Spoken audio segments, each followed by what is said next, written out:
Oda, I think, has done a pretty good job keeping us, the readers, in suspense as to what on God's green earth is Kaido. In the latest chapter, there's evidence on both sides of the aisle as to what Kaido could be, because the main things here are he is a giant of sorts or he is a dragon of sorts. Those are the main two arguments I'm seeing when it comes to what Kaido is. So during my One Piece chapter 997 live stream, I got a dono from Otakure Born that reads as such. Question code. Oars was known as the continent puller.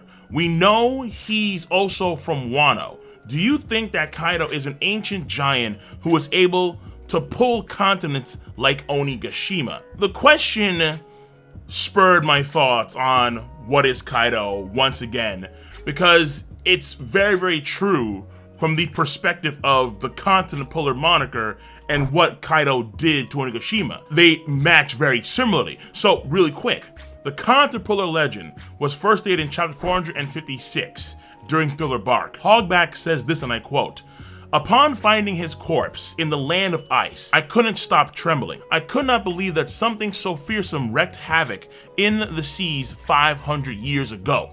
The nations that fell at his hands were taken whole, islands and everything, and he created a nation of villains. The one who created the famous legend of the continent puller was right before my eyes. And that is before the unveiling of the 900th zombie, Oars." So once again, in the latest chapter, One Piece 997, Kaido uproots the entirety of Onigashima using these things called flame clouds. And this feat, I think, is actually a fairly impressive feat because it seems relatively easy for him to pull this off, because Kaido is just fighting the scabbards and we don't see them in the area, but he's saying, "Are you guys done yet?" Implying that if you still want to fight me, go ahead and fight me. And even still, I'm going to pick up the entire Onigashima using these flame clouds. And then on top of that, just how big Onigashima is. Recall when they arrived to Onigashima for the first time, Luffy and company, and how small their ship was compared to the fox statue right next to them. And then compare that to the umbrella right next to the fox statue. It's insane how big Onigashima really is in terms of size based on the structures that are there. I did a video right here detailing the size of Onigashima. Some of these structures are gigantic if we're comparing them to the ship size, the Sunny Go size, compared to, let's say, Big Mom size. It is phenomenal how big those things are, and Kaido is picking up the entire island using these flame clouds. But again, for this video, moving the entire island is without a doubt reminiscent of the continent puller epithet. Kaido also does show, I would say, similarities with ancient giant races, such as his horns, those big, broad, white horns, which appear to be real and not fake. His absolutely monstrous physical strength, which we've seen time and time again over the course of Wano, even before Wano. He also has the club as the main weapon for him personally, which is very similar to the Number Giants, where all of them seem to have clubs for main weapons. However, he does lack the size, clearly, compared to Oars, Little Oars Jr., or even those failed Number Giants. And also, unfortunately, which really does pain my heart, like my heart of hearts, my kingdom hearts, to this day, can't get over what I saw in that flashback where we see Kaido's legs and it just... no.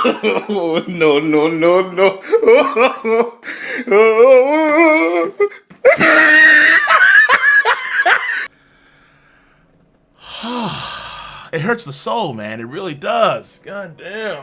Oh, my back is itchy from that one. That's why I have this one, because I knew I was going to bring this up in this topic video, and I'm like, no, Kaido's legs. His legs suck. He skipped leg day for decades. I don't understand. Well, no, I understand, because it's Oda. All right, look at Elizabeth O'Neill. Jesus, man. This man, he looks like Humpty Dumpty on steroids. But his legs do remind me of the Yeti Cool Brothers, the Yeti Giants, if you would, Rock and Scotch, where their legs are very long and lanky, rather than the actual ancient giant legs where they're kind of, at least in the case of Oars and Little Oars Jr., they're more short and stubby, and they have huge upper bodies, massive. And also, for Onigashima, when Kaido was moving the entire island, I can't but think to myself, huh, Onigashima, to begin with, it's kind of out of place compared to the rest of Wano country. So I can't but wonder if the island originally was in Wano in the first place. And so I harken back to Oden's words, where Oden in chapter 170, he did state that Onigashima was empty. Now Kaido's mansion was newly built at that point in time, so before Kaido was there, Onigashima must have been there, but it was just quote unquote empty. At least that's what's implied by Oden's words as far as I can see in that chapter. But of course, it makes its origins even more questionable, I would argue. However, all the regions in Wano country kind of feel that way, where you have Ringo, Hakumai, Kuri, all these areas feel like completely different islands, where they're separated by like quote-unquote rivers, and they're connected with bridges. Like, it reminds me of my hometown, where you have places like Manhattan and Staten Island, where they're separated by bodies of water, and all that connects them to, let's say, Brooklyn or the Bronx is bridges and tunnels. That's it. So it reminds me of that in Wano country, where again, all these places are really cut off by these rivers. And in order to get from one spot to another, you gotta use these bridges. And also, very quickly, I did see some folks talk about Onigashima being God Valley. That theory was put out there into the ether. However, I have a hard time believing that God Valley is Onigashima. Because number one, I think that Big Mom would have noted to that when she arrived there, like, oh my God, I haven't been here in decades, number one. Number two is after the Rocks fight with Roger and Garp to protect Celestial Dragons and slaves, it doesn't seem to line up with Kaido at all, moving God Valley, making it Onigashima, especially when it was a location that the world government themselves wanted to erase. Of course, in Goku, in chapter 957, the world government wanted God Valley to be erased. And if Kaido were to move God Valley as Onigashima, then it would kind of imply that Kaido was working / teamed up with the world government, which I highly doubt that. And again, like I said before, Oden states that before Kaido was there, Onigashima was, at least it's implied that Onigashima was empty, quote unquote empty. And again, Kaido had his mansion built there during the 5 years probably when Oden was dancing. So essentially speaking, I don't think Onigashima is God Valley. Now, moving on from all of that, whether or not oars could actually pull or lift or move continents is something that is yet to be seen. Despite the moniker of continent puller, we have not seen anything Oars or his ilk or his lineage could do that could actually move or pick up continents, the continent puller moniker. Little Oars Jr. we have seen pick up a marine ship, I think even throw that marine ship, but nothing close to a quote-unquote continent. However, in the lore of the continent puller, nations that fell at his hands were taken whole, islands and everything. So if we use that notion, all the parts of Wano country were former kingdoms that Oars defeated, and he dragged or he took these islands and moved them in this one particular spot that winds up becoming Wano country. This would coincide with the nation of villains. Now, why would Wano country be a nation of villains? Recall this. During the Void Century, Wano had ties to the Great Kingdom, okay? The Great Kingdom was defeated by the 20 kingdoms that originated the world government. And because history is written by the victors, in this case the world government, they would deem Wano country and Wano to be a place of villains, ruffians, that kind of stuff, which coincides with the legend of Oars the Continent Puller. But again, there's no real feats of evidence that would prove that Oars or his ilk or his lineage could actually drag and move continents, or at least islands of that big of a size. However, you do have number one, Zunisha. Those things, oh yeah. Oh yeah. If there was like a herd of Zunisha, yeah. Maybe even one Zunisha, absolutely fine. Number one. Number two is if the skull on Onigashima is a real skull from an actual, real, a former living creature, then this monster would have the ability to actually move large land masses. Without question, absolutely. That would be a creature, I would say, that would be comparable to Zunisha inside. Now, if Kaido does have ties to the ancient giant race, then he is the only one of his kind thus far in the actual canon story that we have visibly seen perform a feat that would absolutely match the moniker of Continent Puller without question. He's the only one. But obviously, the big monkey wrench here is in the actual lore and in the moniker, the Continent Puller of course would imply physical strength. Now, it could be more of a symbolic terminology, not actually using physical strength. Maybe oars itself had a unique ability of some kind to actually move large land masses. But that is a very hard thing to fathom. Oars having a devil fruit power. That is something extremely hard to fathom. But at the same time, if we take it at face value, oars around 60 plus meters tall, that oars could move an entire continent like he's Bambina from Toriko or something. That's absurd. That could be the case, but again, it's hard to fathom either way. It really is. Finally, it is not clear at all at this point in time if the ancient giants, if they actually originated from Wano. All we see is Little Oars Jr. with a straw hat that is made by Ace, essentially. We have no idea if they actually originated from Wano, but them having ties to Wano, I think is actually very, very, very possible, absolutely. All we know is that when it came to the lore, Oars, his body was found in the land of ice, and he died there because apparently he was really stupid, and he wore like a loincloth, and that was it. So let's say in theory that Oars did make Wano country. Well, what if in the past, like 500 years plus, what if Onigashima was Oars' place? So he had made Wano country and he needed his own space to chill and relax, stuff like that, and that was Onigashima. He wouldn't be with the citizens, he'd be more so to himself at Onigashima and watching over them like some sort of guardian deity. And then, let's say one day, he vanished, went to the frozen lands for whatever reason, and then he wound up dying there. And then let's say in this hypothetical story, Kaido would feel duty-bound based on heritage to make residence in Onigashima, just like his forefathers before him. Of course, a pretty far out theory, but at the same time, all of this is pretty far out. However, now we get on to the other side of the aisle.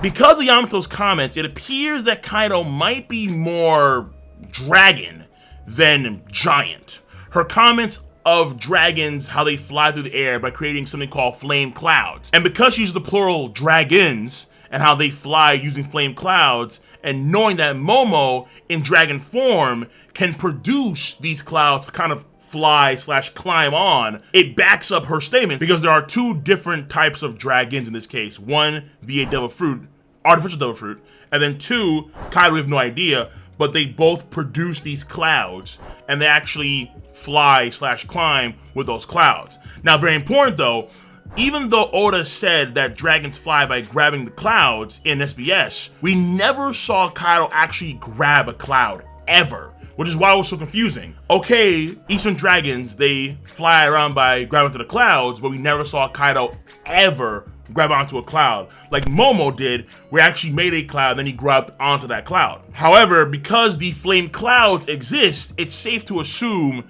that those flaming rings around Kaido's arm are actually the flame clouds that lift him up. So I see it as Oda making a change there between what Momo can do and then what Kaido can do, at least, because they could be both flame clouds, but they're utilized very differently. I also get the implication from Yamato that Kaido has done this before. Maybe not with the whole island, but with things large enough to where she knew he was capable of doing something like this. Or, very important, or, she herself is a dragon / dragon devil fruit user of the same ilk or the same kind of dragon that Kaido is, an Eastern mythical dragon. Then she would know about this ability because she could do it herself. Now, my theory about Yamato is that she has a tiger Zoan, but I'll save that for another video. So moving on from Yamato's statement, the other dragons that we've seen in the series don't fly like the Eastern dragons do. The dragons in Punk Hazard, they fly with wings rather than actual flame clouds, but they are Western dragons, obviously. And this is very important here. This also applies to the dragon that Ryoma killed in the Wanted One-Shot Monsters. That dragon was a Western-style dragon that had wings and flew around via those wings. And then also, a very strange thing here too, is that we have a category, a devil fruit called the Dragon model, or the Ryu no Mi. Any ancient dinosaur is a dragon by definition of their Zoan devil fruit ability. King is someone that flies around the sky, though he flies around in the sky as a pterodon dinosaur. So then going back to Yamato's statements, assuming that she's excluding the Ryu no Mi model, then there are, in this case, other Eastern dragons that exist somewhere in the world that she has seen or heard of that do similar things to what her father can do.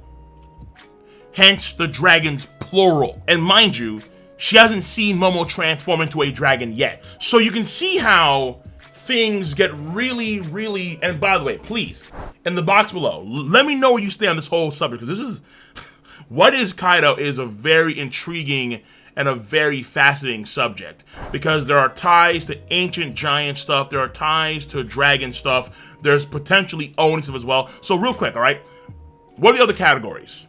Well, the two of the main categories I can think of are, number one, the horned Oni race, where they're a whole new different race per se. They could be potentially a subspecies of giant, just how the Yetis, I'd argue, like the Yeti-Ku brothers, they are a subspecies of giant.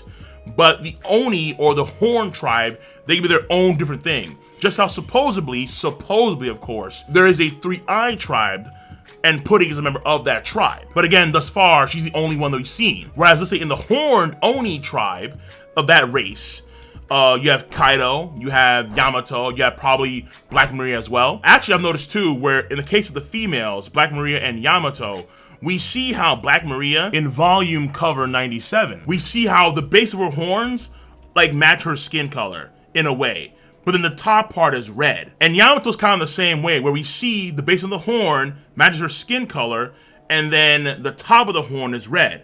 Whereas Kaido, his horns are just solid white.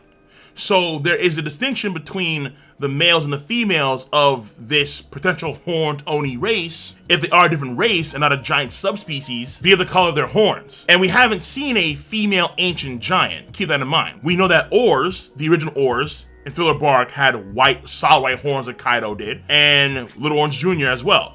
But those are ancient male giants. Even among the failed number giants, ancient giants, we haven't seen a female. Kaido, Black Maria, and his daughter Yamato, they could be a whole new race. It could be an Oni / horned race of some kind. The next one for the other categories, well, let's say be like shapeshifters. Sounds kind of crazy, but recall Yukimaru, or in this case, Onimaru. Onimaru the fox can transform into a human, and there is a notion out there by some folks that Onimaru is not a devil user, meaning that it's all done by itself, naturally. That would mean that Onimaru can shapeshift, essentially. And so if Onimaru can shapeshift, then maybe other creatures can learn to shapeshift as well into humans. There are other options as well when it comes to other races for Kaido, but I'm gonna leave it at that for now because there's just a lot there. There's a lot there. So those are the main two that I would say are possible from the other camps, and particularly Oni thing, yes. So at this point, the main question, what is Kaido? I would lean more towards the giant side of things rather than the dragon side of things. I think Yamato's words are more based in folklore and myth rather than actual Eastern dragons existing as a species / monster / tribe. Kind of like Kawamatsu, right? Kawamatsu is known to be a kappa in Wano country, but in reality, he's just a fishman. The superstition of the people in Wano makes things far more what they actually are. And this goes for Yamato as well, who never left Wano / Onigashima. Now, it's safe to assume that because she was in Wano when she was 8 years old watching Oden's execution. And then 5 years prior to that, around the time Oden started dancing, that's the first time we see Kaido in Wano country. So back then, she would have been 3. And mind you, since she was 3 years old, back then, Kaido's had the ability of a dragon since then. So in her mind, it's more of a natural thing. She may have been born outside of Wano, which is probably the case, honestly. But again, she never left Wano since then. We know that giants and giant subspecies are real. And the only quote-unquote real dragon in One Piece is not even in One Piece. Again, it's the wanted one-shot monsters with Ryoma. Because Ryoma is a real historical person, and because it's noted in that history that he did cut down a dragon, we see the dragon that he cuts down in that one shot, and that is a Western dragon, not an Eastern dragon. It flies around via its wings, not flame clouds. Which essentially brings up one of my main issues. If Eastern mythological dragons are real, then we have to consider magic is real in One Piece. Expecto Patronum! That's a no-no. No! God, please, no! No! That's a no. We don't cross that line of fairy tale Madoshi. We never cross that line. Maybe during the time of the Great Kingdom, these dragons existed via the tech of that kingdom. So like how Vegapunk tried to create his own dragons, and he had Western dragons in the Punk Hazard, maybe that kingdom was so advanced from a technological standpoint that they actually make Eastern type dragons. However, that is tech related, not magic related. It's a shockingly impressive thing to do to create those type of dragons and flame clouds and so on, but that's all tech, not magic. Everything in the world of One Piece, everything can be explained with either technique, technology, biology, soul, haki, and devil fruit. Those 6 things. Now you can combine soul with haki into one category. So once again, you have technique, you have technology, biology, haki/soul, and devil fruit. Those 5 things. I could be missing some things here or there, but none of that includes magic, mana, none of that. Mana is not a thing in One Piece. It's not. Which is why I'm afraid that if we do have actual earnest mythological creatures, Eastern style dragons that control flame clouds, that's all myth. If that's real though, then I fear things are gonna get out of whack pretty hard. Because then, in earnest and in honest, we would really have to question if magic is real in One Piece, and I don't want to start doing that. Things are already complicated as it is. If we introduce magic, oh boy. Oh no, that's where things start going really downhill. So on that note, guys and gals, I'm done. I am done. Let me know your stance. Please let me know your stance on the subject matter at hand in the box below. Be sure to rate the video. It is not that hard to do because I guarantee you all, you have a device called Zamaosu. You use Zamaosu to click, rate the video, to click, subscribe, to click on that bell to join the squad. And of course, as always, feel free to please do comments in the comment section down below. Peace out, y'all, and have a nice one. Take care. Be easy.